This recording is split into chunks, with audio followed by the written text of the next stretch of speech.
Muy buenos días, hermanos. Dios les bendiga.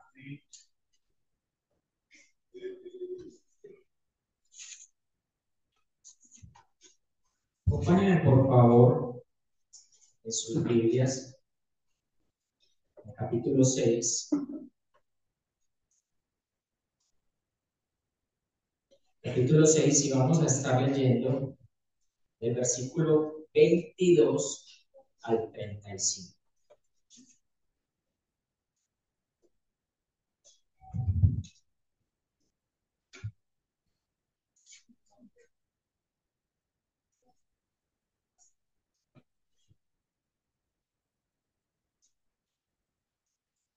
Los que se puedan colocar de pie, los invito para que leamos la santa palabra del Señor. Y dice así el Espíritu de Dios. Al día siguiente, la gente que estaba al otro lado del mar vio que no había habido allí más que una sola barca y que Jesús no había entrado en ella con sus discípulos, sino que estos se habían ido solos. Pero otras barcas habían arribado de Tiberias junto al lugar donde habían comido el pan después de haber dado gracias al Señor. Cuando vio pues la gente que Jesús no estaba allí, ni sus discípulos, entraron a las barcas y fueron a Cafarnaúm buscando a Jesús. Y hallándole al otro lado del mar, le dijeron: Rabí, ¿cuándo llegaste acá? Respondió Jesús y les dijo: de cierto os digo, que me buscáis no porque habéis visto las señales, sino porque comisteis el pan y os saciasteis.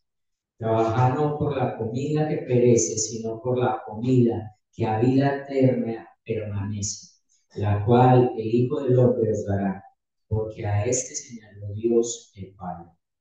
Entonces le dijeron: ¿qué debemos hacer para poner en práctica las obras de Dios?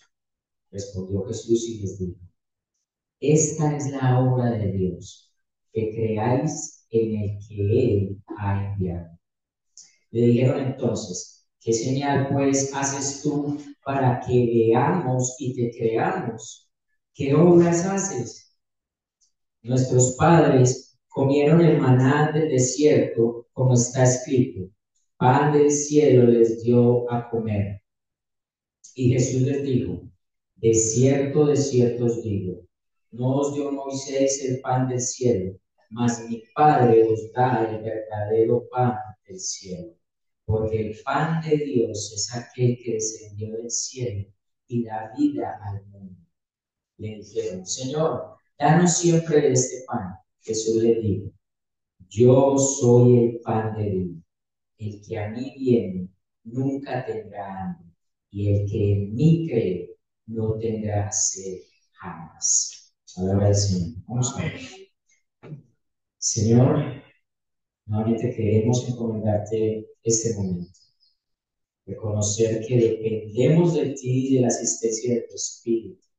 Que necesitamos que seas tú hablando a tu iglesia, exhortando, confrontando, instruyendo, corrigiendo, para que seamos enteramente preparados para toda buena obra. Y reconocemos que a menos de que a ti te plazca producir por medio de tu espíritu una conciencia en nuestra mente y en nuestro corazón, y al mismo tiempo mover tu voluntad, en vano sería estar en este lugar.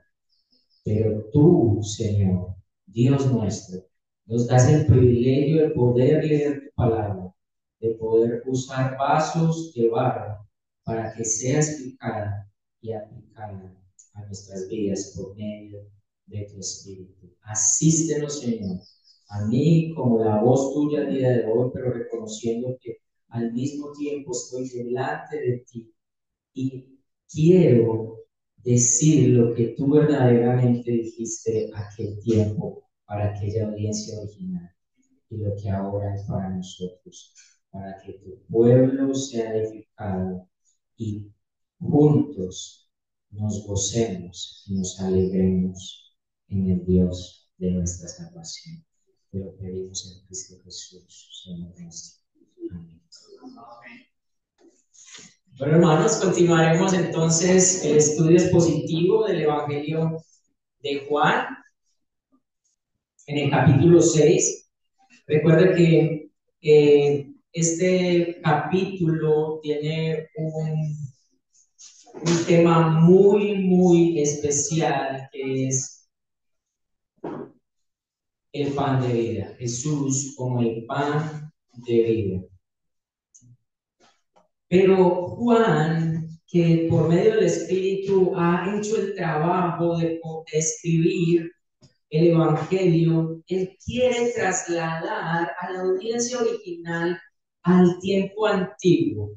Es por eso que este capítulo 6 es tan importante, porque lo primero que vemos es la alimentación de los 5.000, una obra sobrenatural y milagrosa que solo Dios puede hacer, convirtiendo solo 5 panes y 2 peces para multiplicarlo y alimentar aproximadamente a casi 20.000 personas. Porque el texto nos dice que 5.000, pero sin contar mujeres y niños. Pero lo que él estaba mostrando ahí era cómo Dios del Antiguo Testamento había alimentado a Israel durante el desierto, dándole maná, dándole codornices, y cómo él, el mismo que había alimentado al pueblo en medio del desierto, una vez los había sacado de la esclavitud de Egipto, es el mismo que ahora estaba con ellos, alimentando a esta multitud. Luego viene el acontecimiento de que van a pasar al otro lado. Jesús envía a los discípulos en la barca, y luego Jesús, en medio de la tormenta que están pasando los discípulos, él está orando y luego va hacia ellos caminando sobre las aguas. Juan también ha querido mostrar acá cómo Dios, en medio de la salida de Egipto, estuvo acompañando al pueblo, y cómo milagrosamente partió el mar en dos para que el pueblo pasara. Pero ahora vamos a entrar en el texto en el cual Jesús se presenta como el pan de vida que descendió del cielo. Es por eso entonces, mis hermanos, que como muchas de sus Biblias los tienen, el título de esta predicación es Jesús es el pan de vida. Y nuestro pastor Oscar comenzó precisamente en el versículo 1, Jesús el pan de vida, porque esta es la introducción para el texto que ahora vamos a estudiar. Y vamos a estudiar este texto en 3 divisiones sencillas. Lo primero que vamos a ver es que la multitud busca a Jesús. La multitud busca a Jesús. Luego vamos a ver un mejor maná ha llegado. Un mejor maná ha llegado. Y como tercera división y última, Jesús es el pan que sacia el alma. Bueno, mis hermanos, comenzaremos entonces a desarrollar nuestro primer encabezado. Y quiero que me acompañen entonces a sus Biblias para que vamos mirando versículo por versículo. Y volvemos entonces al versículo 22. El día siguiente, la gente que estaba al otro lado del mar vio que no había habido allí más que una sola barca. Entonces, lo que nos está mostrando es que al día siguiente de que había ocurrido lo de la multiplicación de los panes y de los peces, la alimentación de toda esta multitud, y que Jesús y los discípulos habían cruzado al otro lado del mar, esta gente estaba aún todavía en aquel lugar. Ellos habían visto que solamente había una barca ahí y que esa barca ya no estaba, pero que los discípulos habían ido sin que Jesús se montara en la barca. Entonces dice el texto que ellos comenzaron a buscar a Jesús. Comenzaron a buscar. Comenzaron a buscar en el lugar donde estaba Jesús. ¿Dónde estaba Jesús? Ellos comenzaron a buscar una y otra a Jesús. Y podríamos decir, o sea, es una gente que está interesada por buscar a Jesús y está haciendo lo que sea por encontrarlo. A lo que nos se dan cuenta que Él no está en aquel lugar y que ha pasado al otro lado. Aunque ellos no lo han visto, pues ellos deducen, si no está aquí, debe estar al otro lado. Llegan unas barcas arribando de Tiberias, ahí a ese lugar, y ellos inmediatamente toman la decisión de cruzar también el lago para ir en busca de Jesús. Qué interesante porque estamos viendo una gran multitud en busca de Jesús. De hecho, estamos viendo que el ministerio de Jesús está progresando, si lo mediríamos como lo medimos hoy en día en las iglesias. Hay mucha gente que está buscando a Jesús y va hacia Él. Ellos están en busca de Jesús.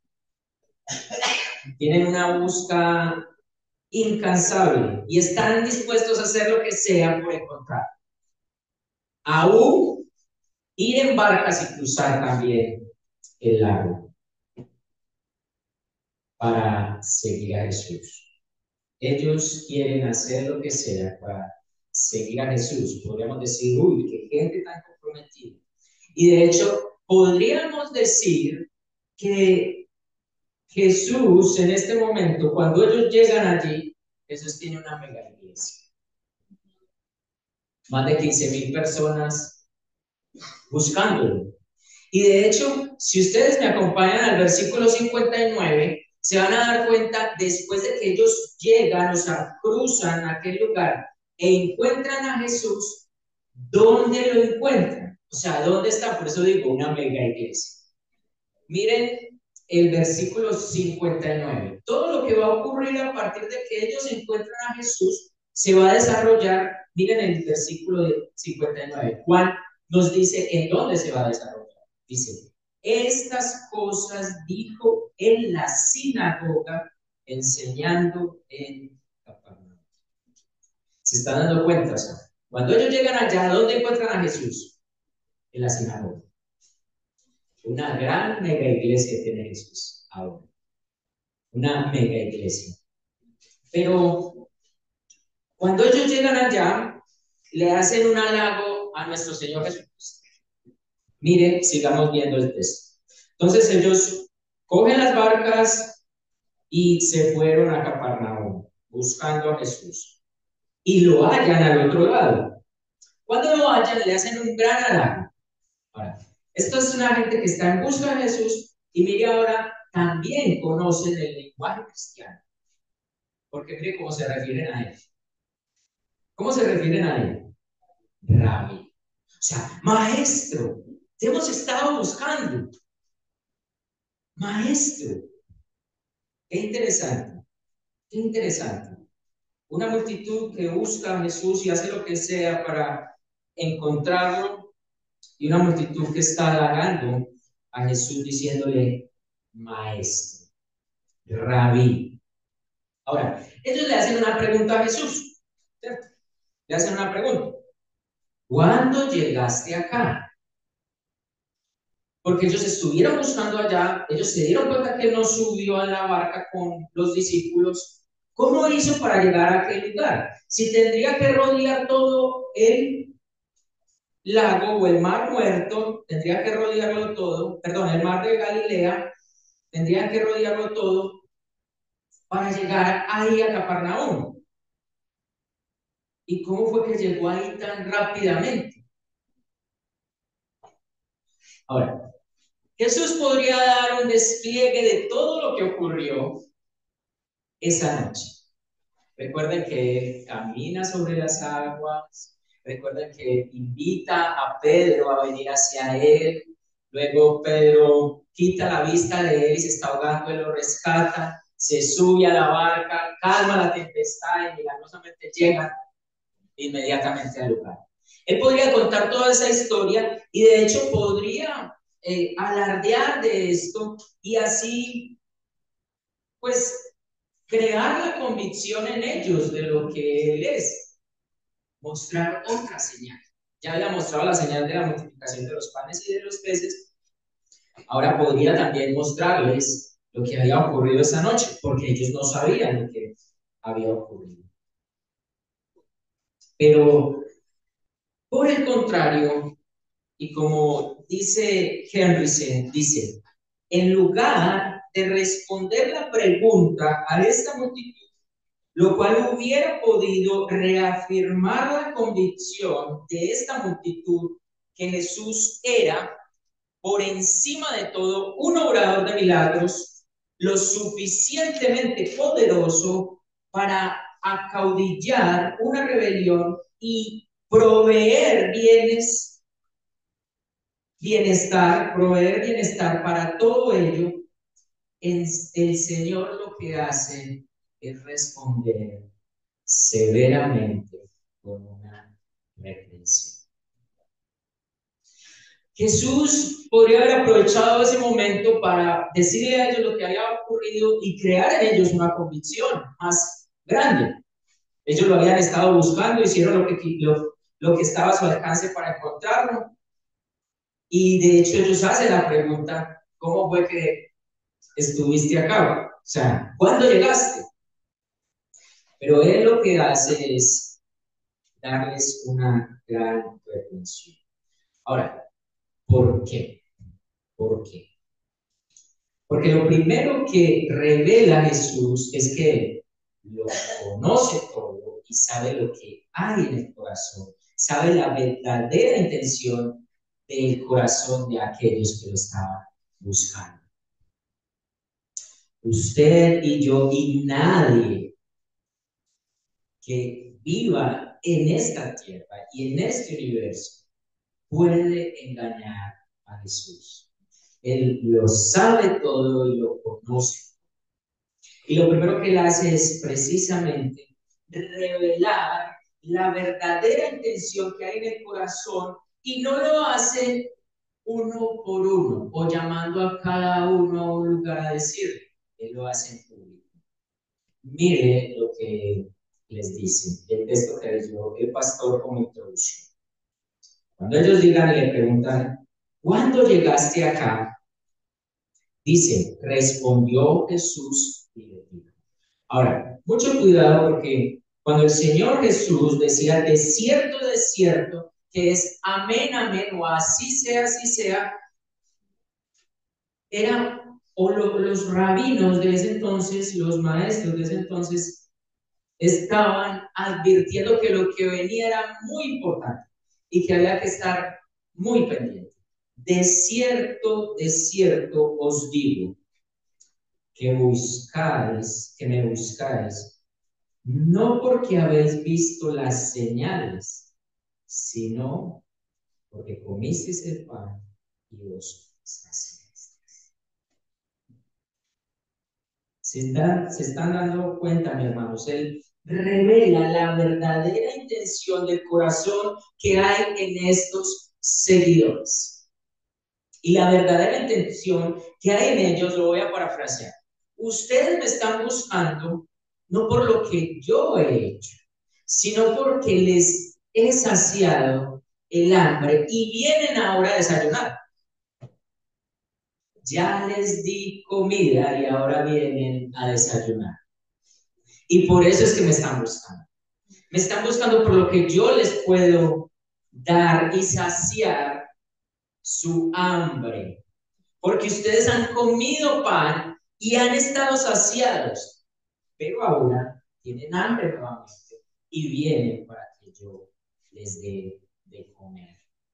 Les dé de comer. Venga, pero fueron unos seguidores que estaban desesperados por buscar a Jesús.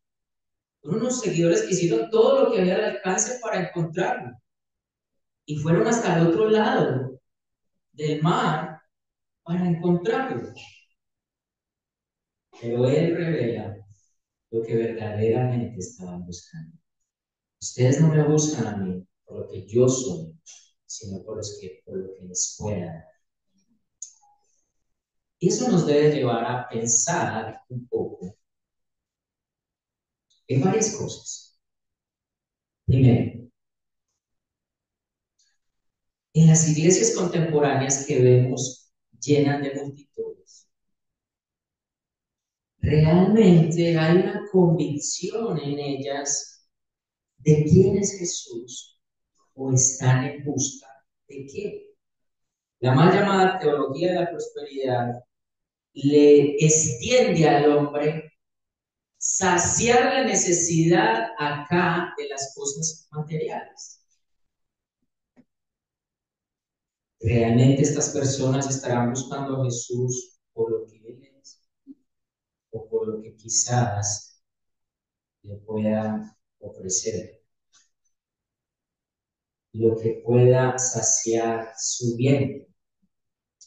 Pero esperen, no podemos solo mirar hacia afuera. Usted y yo tenemos que revisar nuestro corazón, porque a él no le podemos mentir. Realmente estamos aquí porque ¿cuál es nuestra verdadera motivación en venir los domingos, los miércoles, a este lugar?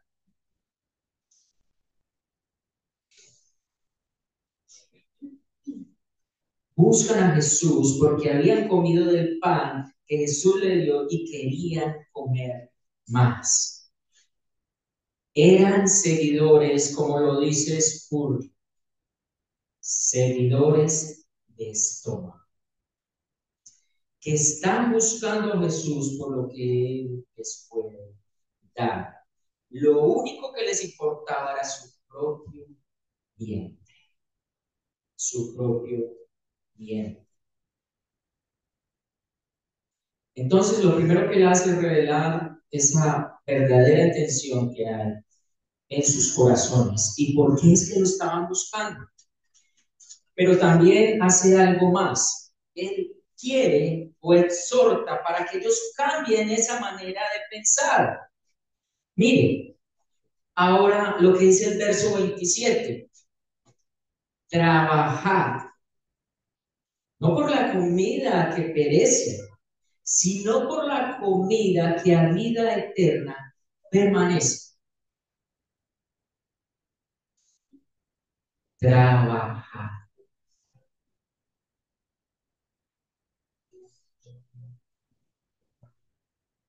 Ellos estaban en busca de que Jesús saciara su necesidad económica, su necesidad de hambre, de estómago, y Él les dice, ustedes están buscando una comida que perece.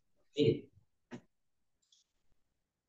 Dios es bueno y nos da el sustento diario, ¿cierto?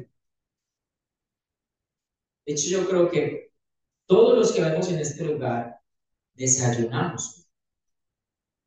Y desayunamos porque Dios permitió que hubiese comida en nuestra mesa. Pero ahora que salgamos de este lugar, tendremos hambre y tendremos que almorzar. Y de hecho, las mujeres, bueno, si son como mi esposa, estarán pensando en qué va a ser la comida. ¿Qué voy a preparar para la comida? Y a la noche estará pensando, ¿qué voy a preparar para las pocas del almuerzo de mañana?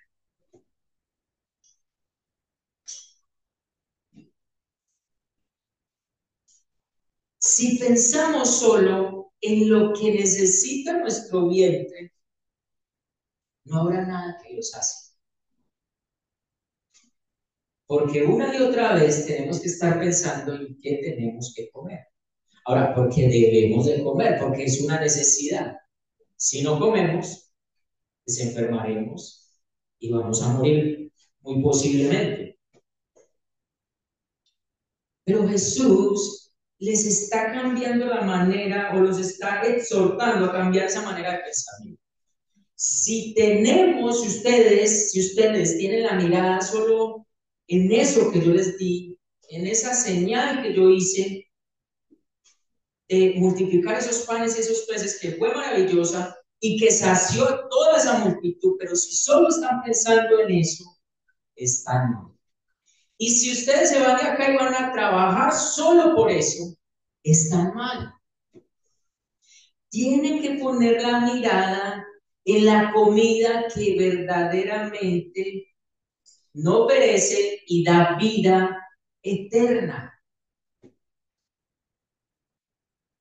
Se están dando cuenta que Jesús está haciendo prácticamente lo mismo que hizo con la samaritana y que hizo con Nicodemo. Él habló de cosas de acá, de cosas que son de la vida común, del diario común, para expresar una verdad espiritual. A Nicodemo le presentó el nacimiento de un bebé para decir que se debía nacer de nuevo, lo cual él no podía entender. ¿Cómo es posible que yo, ya siendo un adulto, me voy a meter otra vez nuevamente al vientre de mi madre para volver otra vez a nacer? Pero para explicarle que era necesario que una persona naciera de nuevo para poder ser salva. A la mujer samaritana, de un hecho diario, de diario común, como era ir a recoger agua, como era beber agua, le está diciendo: yo tengo una agua que quita la sed que tú tienes para siempre. Y ella piensa: qué rico tener eso, porque ya no voy a tener que volver a beber acá. Lo mismo les está diciendo a ellos. Miren, ustedes están pensando en su vientre, ustedes están pensando en la comida, ustedes están pensando en las cosas de acá, de este mundo. Pero hay algo que es mucho más importante. Hay algo que es una comida que da vida eterna y que permanece para siempre. Para poderles dar a entender que Él era esa comida. Porque sigue diciendo: lo cual el Hijo del Hombre os dará. Ahora, era algo que solo Jesús podría darles. ¿Y por qué? Porque señaló Dios el Padre. O sea, porque fue al único que Dios el Padre ha señalado y ha mostrado y ha manifestado a ustedes, el Hijo del Hombre. Entonces Jesús les está cambiando esa manera de pensar, que deben de trabajar no por lo que perece, sino por lo eterno. Y que solo Él es el único que puede dar eso que es eterno, porque Él es el Mesías prometido. Él es el Salvador. Ahora, ellos entienden que Él les está hablando de algo eterno, de la vida eterna. Lo que no entienden es qué deben de hacer para ello. ¿Por qué? Porque los judíos estaban acostumbrados a que tenían que hacer cosas para hallar y obtener la vida eterna. ¿Recuerdan al joven rico? ¿Qué debo de hacer para obtener la vida eterna? O sea, ¿qué yo debo hacer para poder adquirir la vida eterna? Es por eso que ellos entonces, en el verso 28, miren, les preguntan. Entonces le dijeron: ¿qué debemos hacer para poner en práctica las obras de Dios? O sea, tú nos estás diciendo que debemos de trabajar no por lo que perece, sino por lo que da vida eterna. Bueno, ¿qué obras debemos hacer nosotros? ¿Qué obras debemos de hacer? ¿Qué tenemos que hacer para poner en práctica las obras de Dios? Alguien decía que esta es la pregunta que todo predicador esperaría que alguien le dijera. ¿Qué debo de hacer para hallar la vida? Para poder expresar a Jesús y entregar un evangelio. Porque la gran mayoría de personas están pensando la gran mayoría de personas en el común están pensando que debemos de hacer algo para poder ser salvos, que debemos de hacer obras para poder ser salvos, que debemos de cumplir algo para poder ser salvos. Es más, algunos no creen en el infierno, dicen, no, el infierno está acá. Y entonces yo acá debo de hacer buenas obras, debo de ayudarle al pobre, al necesitado, debo de ser una buena persona. Los más religiosos, los más fariseos, dirían, yo cumplo los 10 mandamientos. Y como cumplo los 10 mandamientos, por eso soy salvo. Pero la respuesta de Jesús es la misma respuesta de todos los tiempos y la misma respuesta que usted y yo debemos de dar a una persona que esté preocupada por esto. Mire lo que él dice. Mire lo que él dice. Respondió Jesús y dijo, esta es la obra de Dios. Lo primero que les pone en seco es espero. Ustedes están buscando obras, hacer obras para hallar la vida eterna. Y yo tengo que decirles algo, que no es la obra de ustedes, no es lo que ustedes puedan hacer o dejen de hacer. Esto es una obra que es de Dios. Bueno, leo. Esta es la obra de Dios. Es una obra que solo Dios puede hacer. Ah, ¿y en qué consiste esa obra? Que creáis en el que Él ha enviado. Se dan cuenta que el Evangelio es el mismo ayer, hoy y por los siglos. No es por obras, para que nadie se gloríe. Es solo por gracia. Gracia creyendo en Jesús. Y que es una obra que proviene solo de Dios.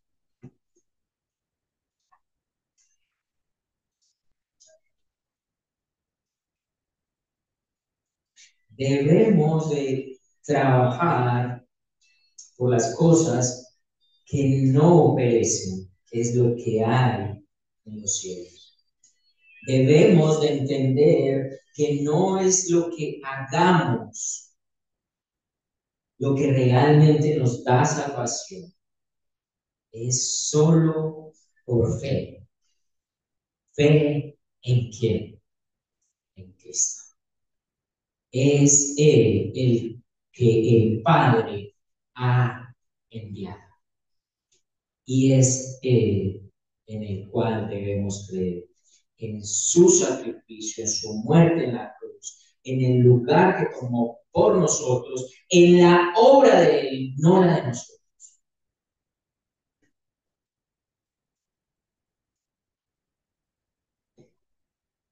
Pero ellos aún no entendieron. Y eran hasta osados e irreverentes. Y eso nos lleva a nuestro segundo punto. Un mejor maná a llegar. Un mejor maná a llegar.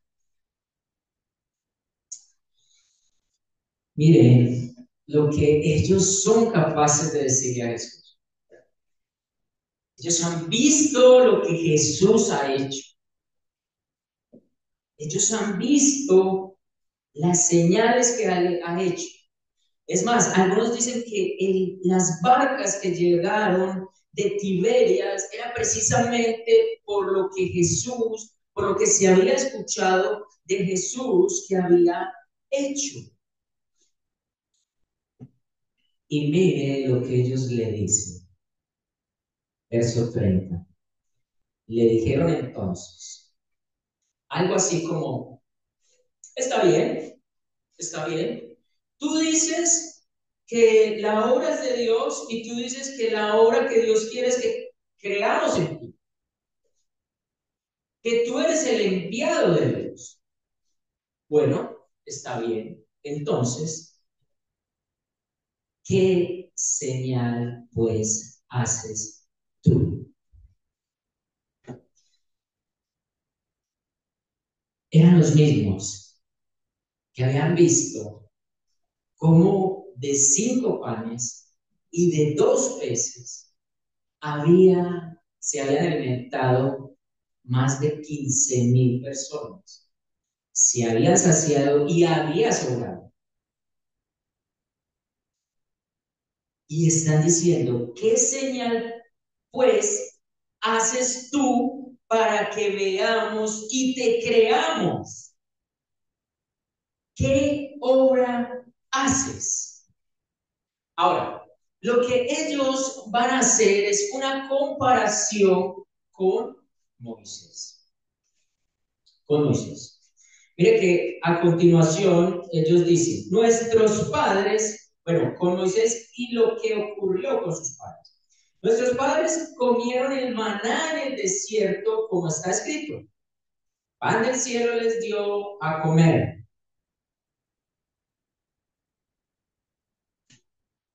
Ellos están haciendo, digamos, un paralelo entre, mira, Moisés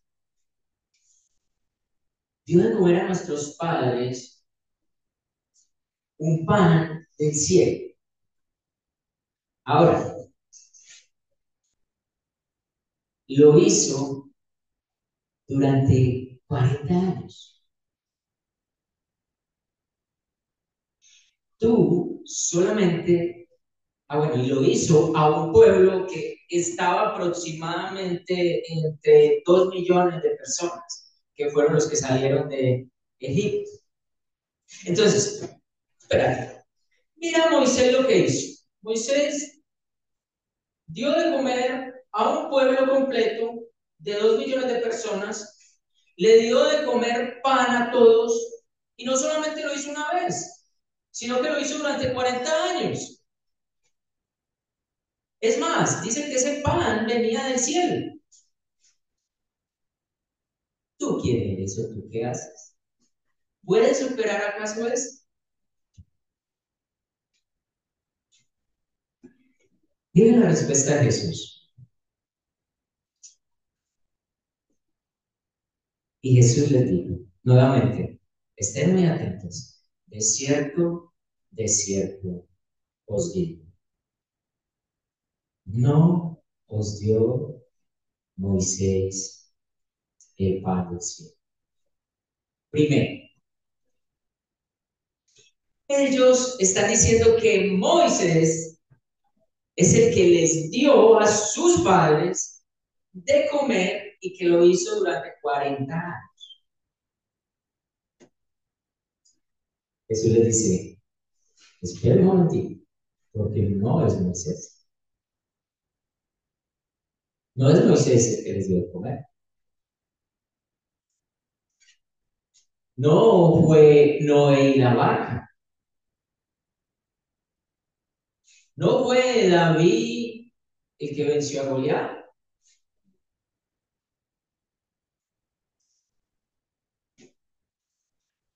Y podemos ver cada personaje de la Biblia con las grandes hazañas que ocurrieron en el tiempo. ¿Fueron ellos? No fue José el que salvó a su familia.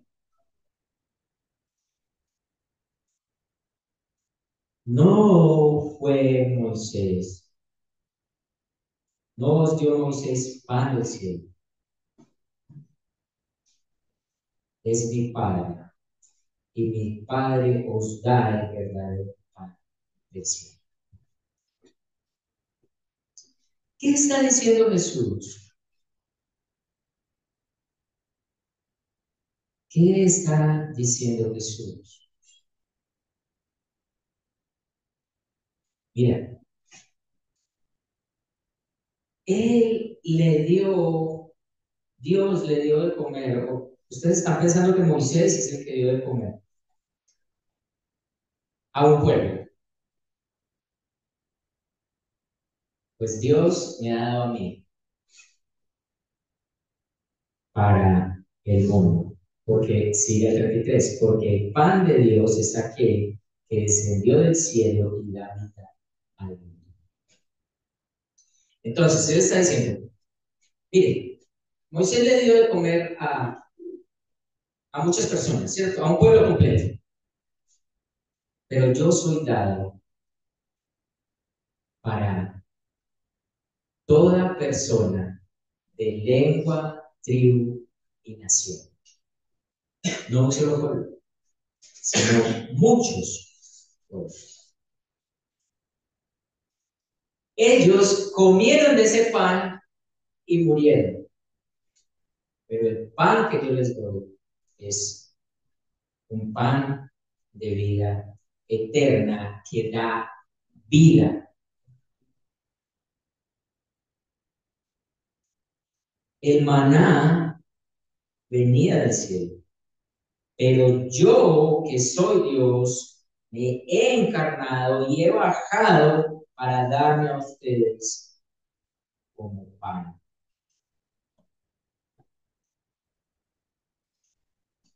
¿Se dan cuenta entonces que este es un maná superior? Es un maná o es un pan que desciende del cielo, es un pan que alimenta a todo aquel que quiera venir a él, es un pan que da vida.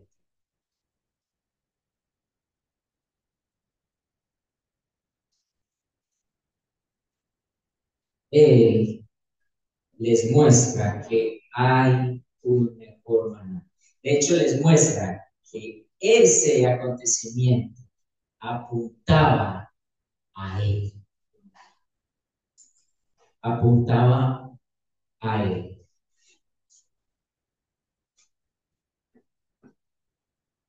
He pensado, si estuviera ahí, ¿qué haría? ¿Realmente creería lo que Jesús está hablando y diciendo que es un poco extraño? ¿O quizás reaccionaría nuevamente como reaccionó? Miren el verso 34. Le dijeron, Señor, danos siempre eso. ¿Qué pan? Estaban nuevamente ellos pensando. Ah, mucho mejor. Pero nosotros queríamos el pan para el desayuno de hoy, pero eso es un pan que ya va a ser siempre, que va a ser para siempre, que nos va a dar vida, o sea, no vamos a morir de hambre. Yo quiero ese pan. Ellos no entendían aún. Pero también es porque la incredulidad no quiere ver más allá de lo que hay en sus ojos, de lo que hay al frente. Porque es que es lo que les responde Jesús. O sea, yo estoy acá, me ven y no creen. Aún siguen pidiendo ese pan, el pan que quieren para sus vientres. Y yo soy un mejor maná del que fueron alimentados sus padres. Yo soy el único pan que da vida y que da vida eterna.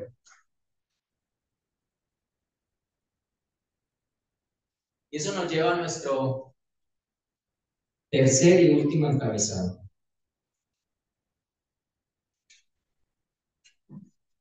Jesús, el pan que sacia el alma. Jesús, el pan que sacia el alma.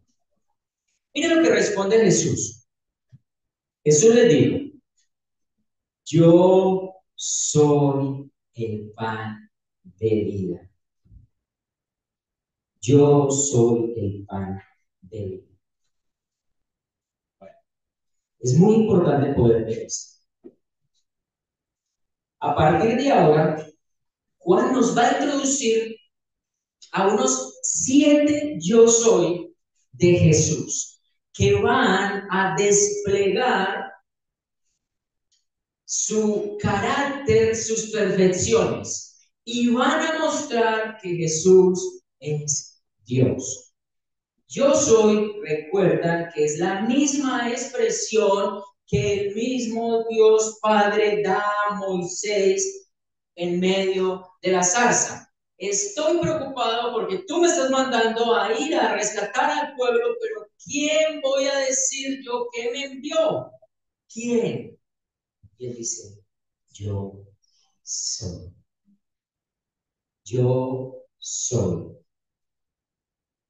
Jesús está escribiendo acá como aquel que habló con Moisés, que ahora está en este lugar con estas personas y se está dando a conocer.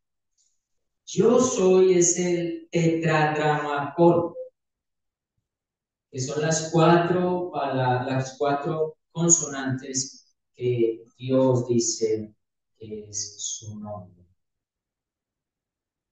A partir de acá, Jesús va a presentarse no solo como yo soy el pan de vida, sino que va a presentarse como yo soy la luz del mundo, como yo soy la puerta, yo soy el buen pastor, yo soy la resurrección y la vida, yo soy el camino, la verdad y la vida. Y el séptimo, yo soy la vida verdadera. 7, yo soy en el Evangelio de Juan, que estaremos mirando a medida que desarrollemos el texto.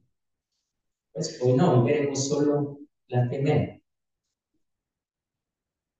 Yo soy Dios. Yo soy, cuando Dios se llama a sí mismo yo soy, que es como se llama en Éxodo 3, es un momento crucial en la historia de la redención. Dios revela a su pueblo, a los que habían ahí, que Él viene a redimirlos del exilio para llevarlos a una nueva vida. El nombre de Dios revela quién es y cómo es. Él es yo soy. Él es el eterno. Él es el inmutable. Él es el autoexistente. Él es el infinito. Él es el glorioso. Él es el glorioso, el todopoderoso, y es glorioso en todos los sentidos y más allá de todas las cosas creadas. Él es Dios. Pero lo acompaña del pan de vida. Lo acompaña del pan de vida. Es bien interesante que Jesús se llame como el pan y que podemos ver a través de la historia y en todas partes del mundo que se come el pan. Y el pan es un símbolo de alimento, de sustento, de que todos los seres humanos lo necesitamos. Y Él se presenta como el pan. Ahora, se presenta no como cualquier pan, no como, les dije, no como el pan que quizás comimos ahora al desayuno y que muchos a la cena de pronto comeremos otra vez y que mañana tendremos que comprar para volver a comer, sino el pan de vida. O sea, el pan que da vida en sí mismo. El pan que da vida en sí mismo. Ahora, él sigue diciendo, el que a mí viene, nunca tendrá hambre. El que a mí viene. Definitivamente Jesús tenía mucha paciencia, ¿no? Ya está hablando desde hace rato con estas personas y les ha dicho una y otra vez quién es Él. Ellos han visto lo que Él ha hecho, pero aún ellos siguen sin entender. Y aún Él es tan misericordioso que les está diciendo, mire, si usted viene a mí, no tendrá hambre. Pero no solo no tendrá hambre, sino que el que en mí cree, no tendrá tendrá sed jamás. Jesús se presenta acá como el pan que necesita el hombre para tener vida y que todo aquel que en él crea no solamente tendrá vida, sino que nunca jamás tendrá sed. Ahora, cuando se habla de la sed en la Biblia, muchos dicen que es esa sed que produce el pecado, una necesidad de ser perdonado. La mujer samaritana dice que ella quiere beber de esa agua, que ella no quiere tener más sed, a lo que Jesús la lleva a declarar su pecado y a sentir la necesidad de Él como la fuente de agua viva. El que a mí viene, miren bien, el que a mí viene, yo no lo voy a echar fuera, lo voy a coger y no tendrá más hambre.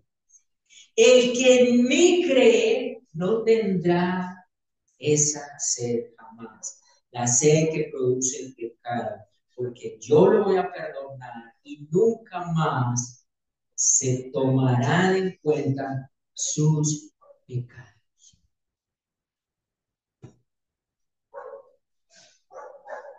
Ese pan es el que todo hombre necesita. Ese pan es el que debemos de extender a otros, porque nunca más volverá a tener hambre y volverá a tener sed. Ahora recuerden que no está refiriéndose a lo material, no es hambre del estómago ni la sed que produce la falta de saliva en nosotros, o el cansancio, o el calor, o el quemar calorías. No, no es eso. Es el hambre que todo hombre tiene de Dios. El hambre que todo hombre necesita, o la necesidad que todo hombre tiene de Dios. Y la necesidad de ser perdonados y de no tener más sed. A esto se refiere nuestro Señor. Por eso Él es el único pan que puede saciar el hambre del hombre, el alma del hombre. Él es el único pan. Y sé que continuaremos desarrollando esto. El hermano que le toca predicar, le va a tocar seguir desarrollando esto. Pero hasta ahora hemos visto entonces una multitud que sigue a Jesús. Hemos visto un mejor maná que ha llegado y hemos visto Jesús, el pan que sacia el alma. Ahora, vienen preguntas, porque podríamos estarnos preguntando nuevamente, ¿por qué seguimos a Jesús? ¿Por qué estamos aquí? ¿Qué realmente estamos buscando en Jesús? ¿Estamos conscientes de que Él es Dios? ¿De que Él es el único Salvador entre Dios y los hombres? Él es el único mediador que hay entre Dios y los hombres, no hay nadie más. Él es el único que nos salva, Él es el único que puede calmar nuestra hambre y nuestra sed. Estamos conscientes de la necesidad de ese pan en nuestras vidas. O estamos pensando en qué vamos a conseguir, cómo Dios me puede bendecir para comprar y conseguir esto, para saciar mis deseos. Estamos pensando en la vida acá, o realmente tenemos nuestra mente en el reino de los cielos, más allá, lo que ocurrirá cuando Dios nos llame a su presencia, cuando cerremos nuestros ojos, sea como sea que los cerremos, por una enfermedad, por un accidente, por un infarto fulminante, por una bala perdida que no es perdida. Estamos conscientes que debemos de tener la mirada lo que hay allá. Por eso Mateo expresa, buscada del reino de Dios y su justicia. Todo lo demás será añadido. Es el orden que hay. No quiere decir que si tú eres cristiano, entonces vas a ser pobre y arrastrado, como muchas personas creían antiguamente, que la humildad era despojarme de todo y no tener absolutamente nada. No, pero donde está tu tesoro, ahí está tu corazón.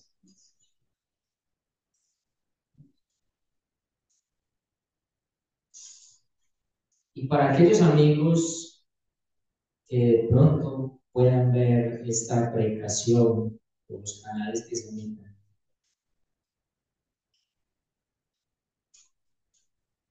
tú tienes una necesidad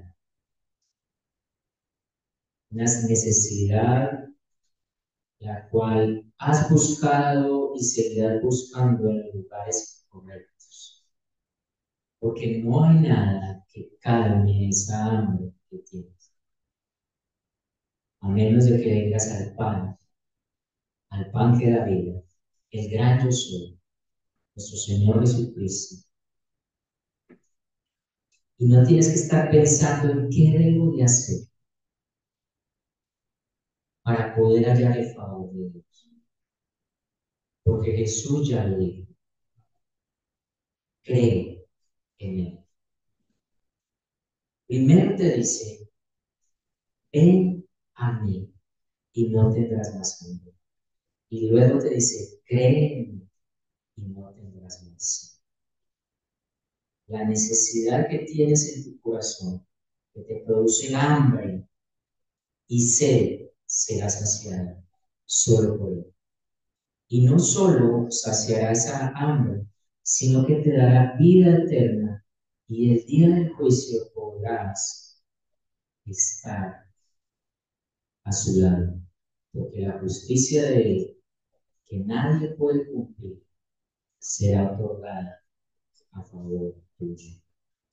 Pero si no, si sigues terco o terca, como hasta ahora lo has sido, y como dice el verso 36, mas os he dicho que aún me habéis visto, pero no creéis, que aún esta predicación ha mostrado a Cristo, pero aún tú no crees.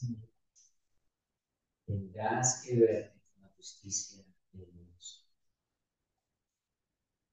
Y hay de aquel pecador que está en las manos de un Dios airado.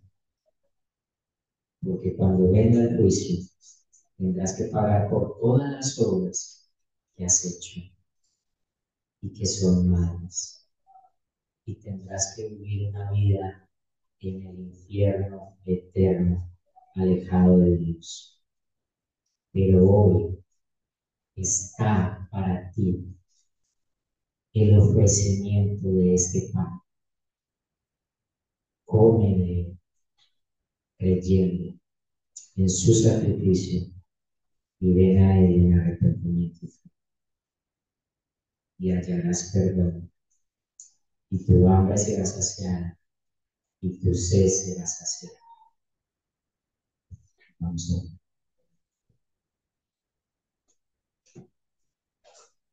Señor Jesús, qué maravilloso eres, porque aún en la incredulidad y terquedad de estas personas, tú continúas hablando y expresando tu misericordia, perdón, amor, y te das a conocer como el Dios que descendió del cielo, que habitó entre nosotros y que murió por nuestros pecados. Tú eres el pan que descendió del cielo y que da vida eterna. A este pan hemos hallado y estamos gozosos de él. pero no nos enorgullece, sino más bien nos humilla, porque no hemos hecho nada para poder merecer tan gran salvación. Ayúdanos, Señor, a ser conscientes de esto, de la necesidad que tenemos de ti, así como tenemos necesidad de comer todos los días, de la necesidad que tenemos de ti, así como sentimos esa necesidad de beber algo cuando nuestro cuerpo lo pide. Nuestro espíritu, nuestro corazón, nuestra mente te anhela y tiene sed de ti. Ayúdanos, Señor, a humillarnos cada día más, a reconocer que nada somos. Pero también, Señor, ayuda al incrédulo en su incredulidad, porque tú eres el único que provee la obra perfecta de dar fe al pecador y de traerlo al arrepentimiento. Es necesario que él crea en Jesús y en su obra para ser salvo. Señor, sabemos que esa obra proviene de ti también. Ayuda, Señor, a nuestros familiares, amigos, vecinos que no han creído, que no tienen ese regalo precioso de la fe.